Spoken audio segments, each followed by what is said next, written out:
Okay, what is Chambers of My Heart? What is that?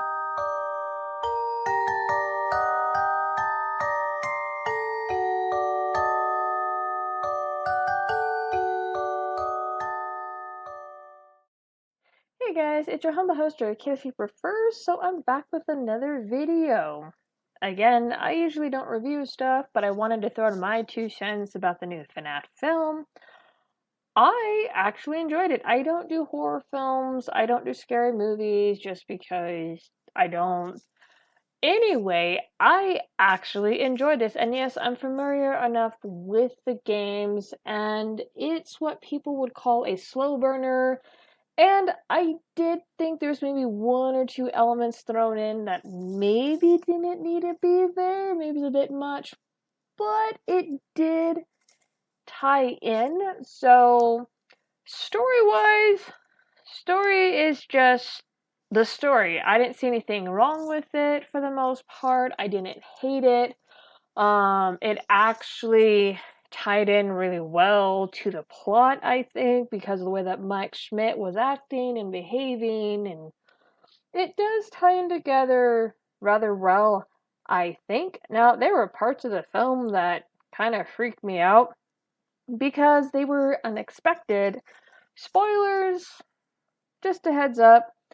So, for those of you who are already familiar with Chica's Cupcake, this little demon of a thing, in the games, if I remember correctly, it disappears and reappears at will. So does Balloon Boy.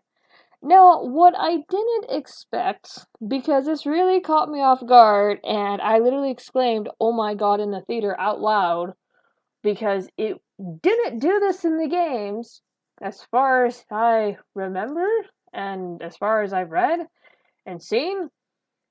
There was a part where you had characters who were technically throwaways, technically not. They were pretty much there to kind of show what the animatronics were capable of and would do if pissed off. Long story short, you had characters break into the pizzeria to trash it because they wanted to make Mike Schmidt look bad. So he looks incapable of taking care of his sister. Yes, there's custody stuff thrown in here, which was really interesting, but again, it ties in to the movie for the most part. I did think certain aspects of it were maybe a little bit much. Anyway, so these guys are here to trash the pizzeria. There is one poor guy that is in the kitchen. And all of a sudden, the cooler fridge, this thing starts to shake, and it's almost like something's pounding on the inside of the door. And the guy's kind of weirded out, going like, "Okay, what is in here?" So he slowly approaches this fridge, and he opens the door, and Chica's Cupcake is inside, just looking at him, and it's just like, "Oh, hell no." So he hears like a noise behind him, something messing with the pots, and so he turns around and he looks back. The cupcake is on. This is normal for the flippin' cupcake to do. Now, what I didn't expect was this little fucking evil thing to launch itself at this guy's face and start munching on his face. There's not a whole lot of blood or anything. He's just screaming or whatnot. You can literally see the cupcake's mouth encapsulate the entirety of this guy's face. The cupcake is pretty big. And it literally had me going, "Oh my god," because it was so unexpected. So that was a part that I think was well done, and it caught me off guard. Now, suffice to say, his friend seeing this big elderly biker looking dude, and when I say elderly, he had just white hair and whatever. But anyway, biker looking dude sees this and just tears to the pizzeria, screaming. The main guy that's in charge of this little gang goes into the security office and starts to almost swing at the cameras when he hears his friend on the camera, because they have audio, screaming, running through the hallways. And he's like, "What is going on?" And he sees the cupcake not on the guy's face. I believe eventually, yeah, it's eventually, but it's after he tries to find his friend who gets locked in a closet with Bonnie. Yes. So that was gruesome because you have Bonnie who just like takes the dude out and he puts like a bloody hand on the door, so a dude's dead. Spoilers, this entire group dies that goes to trash the pizzeria. And then the other scene, this part legit had me laughing. So you have the main guy, he kind of sees what's going on, he goes to look for his friend, and he ends up back in the security office because he sees the animatronics and goes, nope. So he closes the door. Now, you have Freddy and you have Chica both together at this point, and there's a big open grate that goes into the air ducts. This thing is open. So what Chica does, and I wasn't sure what she was doing, but she bends down almost like she's bowing to Freddy with her plate, and the cupcake is back on her plate. So she bows down, and then the next second you see the cupcake is just gone. And you see Chica slowly bend back up. Her and Freddy both look at each other and look at the camera with their eyes squinted to say, fuck you, die. And they send the cupcake through the air ducts on the next scene because the guy registers what is going on.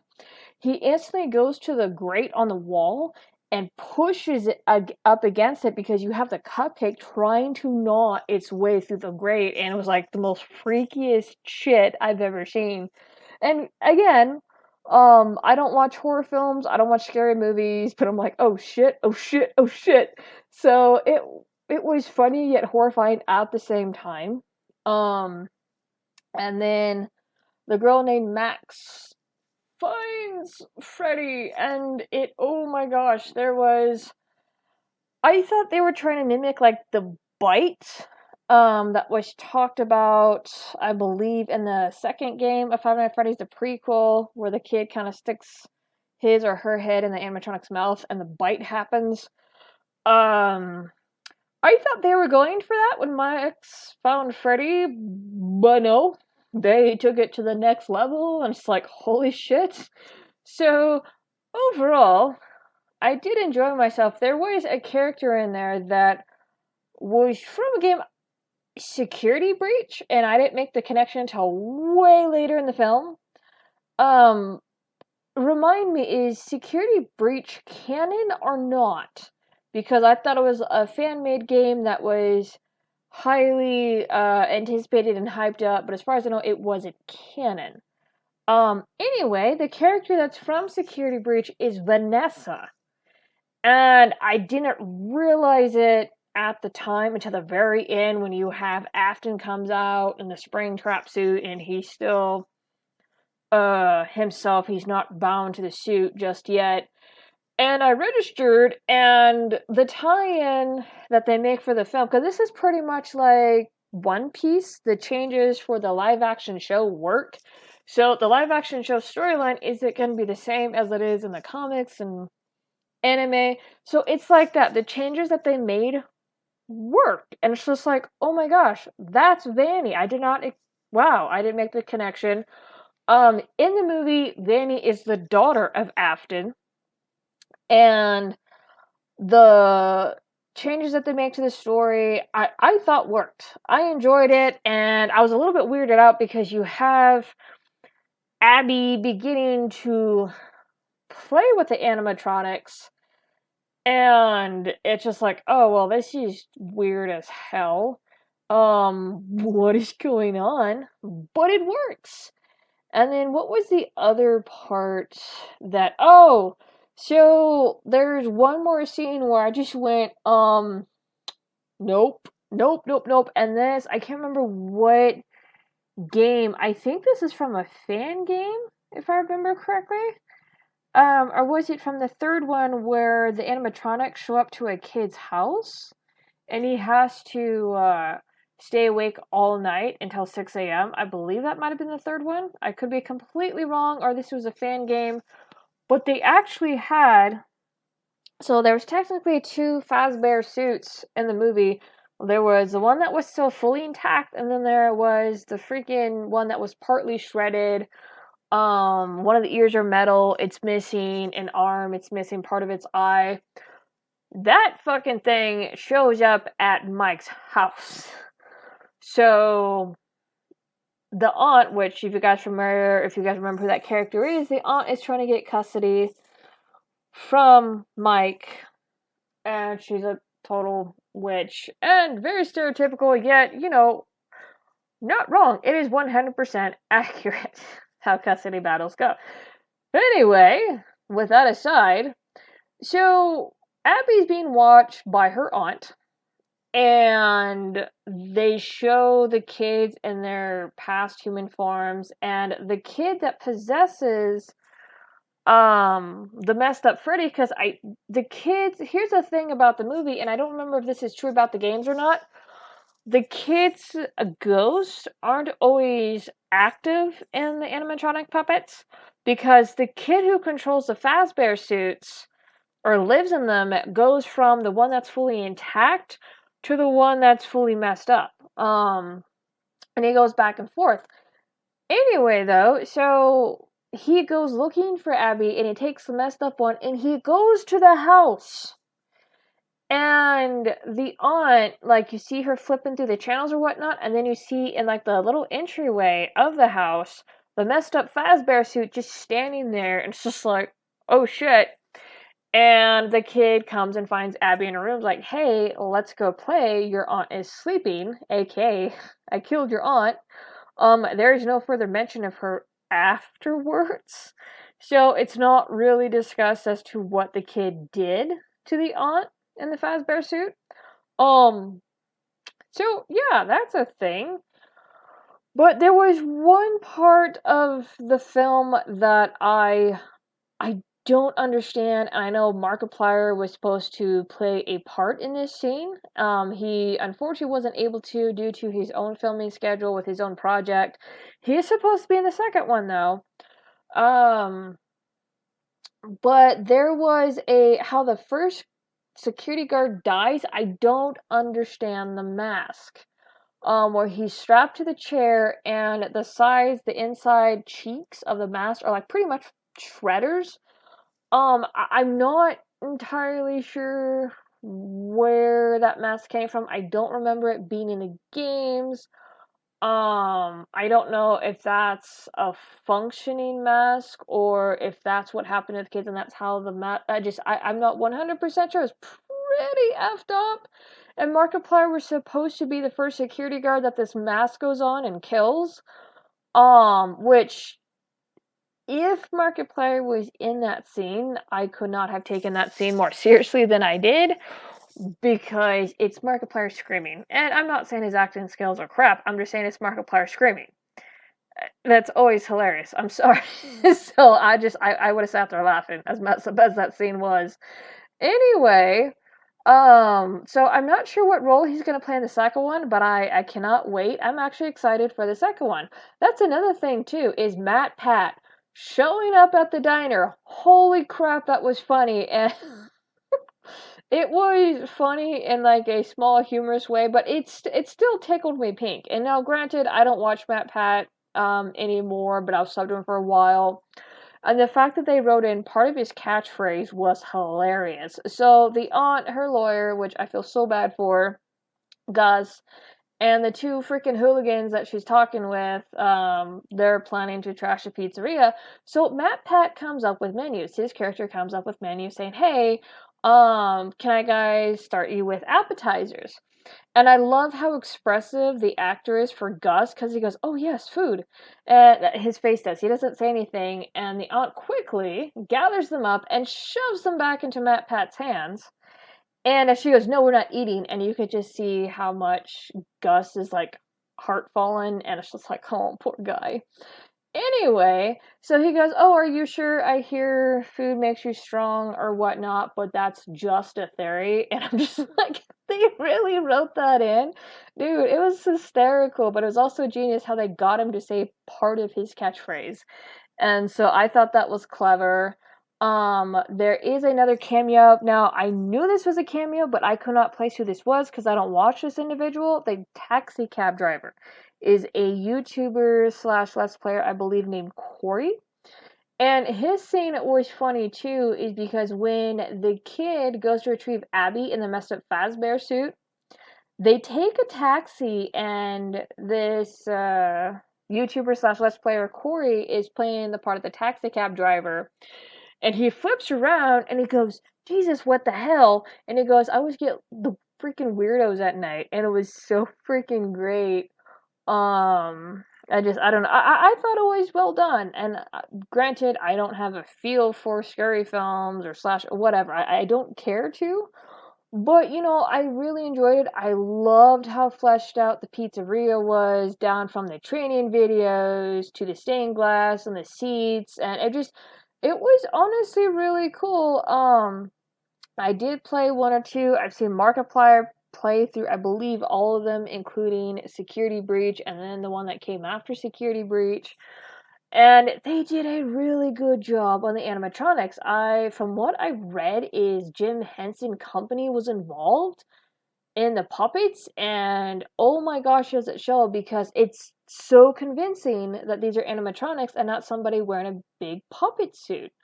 So I really, really enjoyed it.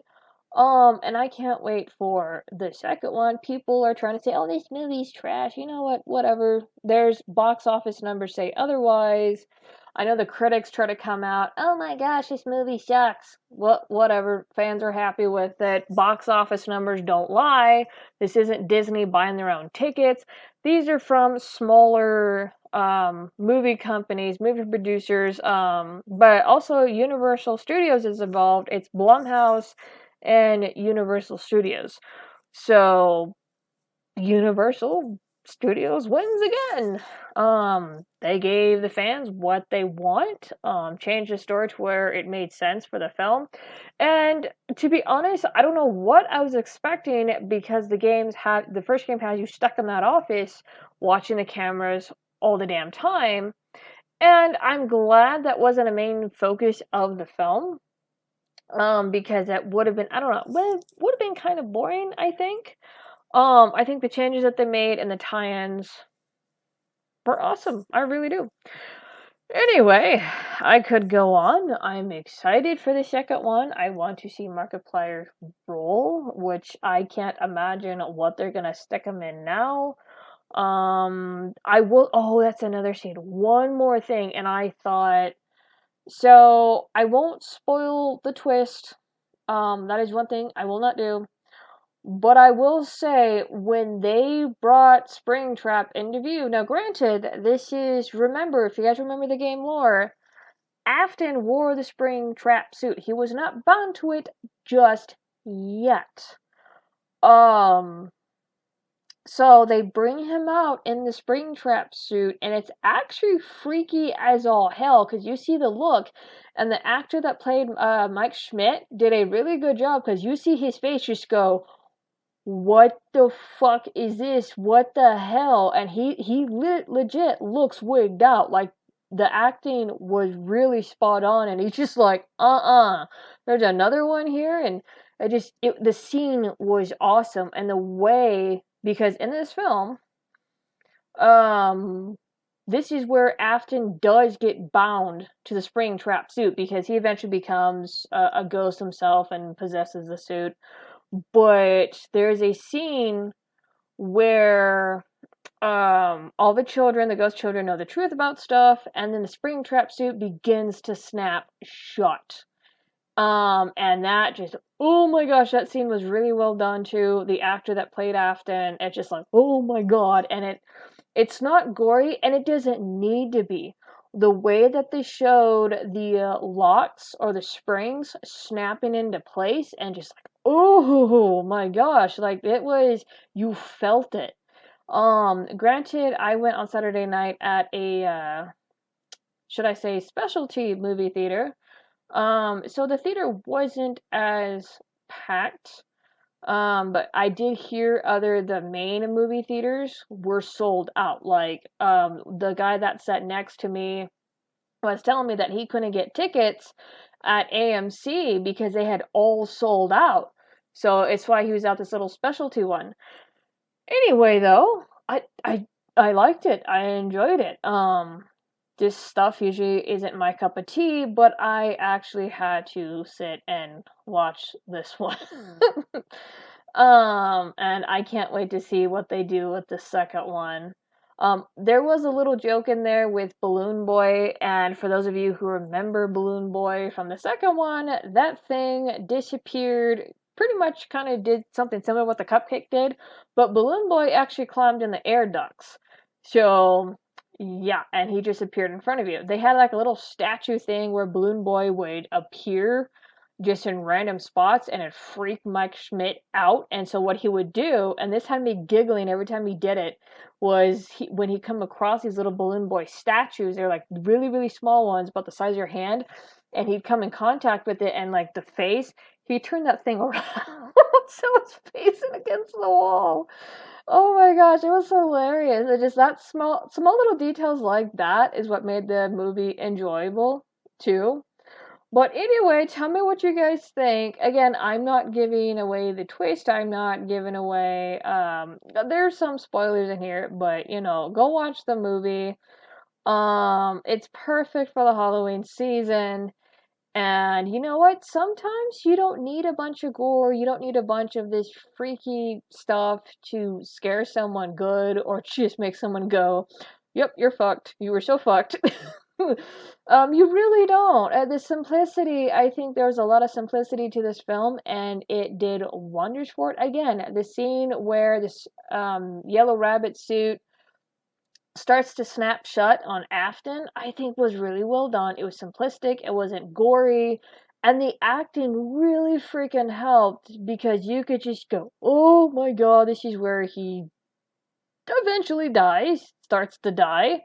Um, and then you have the scene to where, and this is Foxy who is particularly doing this. You have all the ghost children still possessing the animatronics, dragging Afton, now snapped and shut, to the Springtrap soup, like away.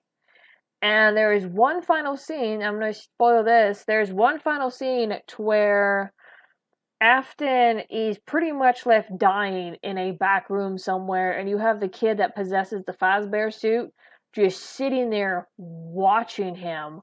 And at one point, Afton tries to reach out, and the kid, I can't remember what his name is. I actually don't remember if they actually tell the names of the children. Just looks at him one more time and slowly closes the door. And it's just like, jeez. So again, really well done. I'm gonna end it here. Go see the film for yourselves. They gave what the fans want, and I think they delivered expectantly well. And box office numbers don't lie. They're not. This is not Disney buying up their own tickets. This is people going, I want to see this. I want to see this twice. Anyway, you guys have a good one, and yeah, tell me what you guys think. See ya.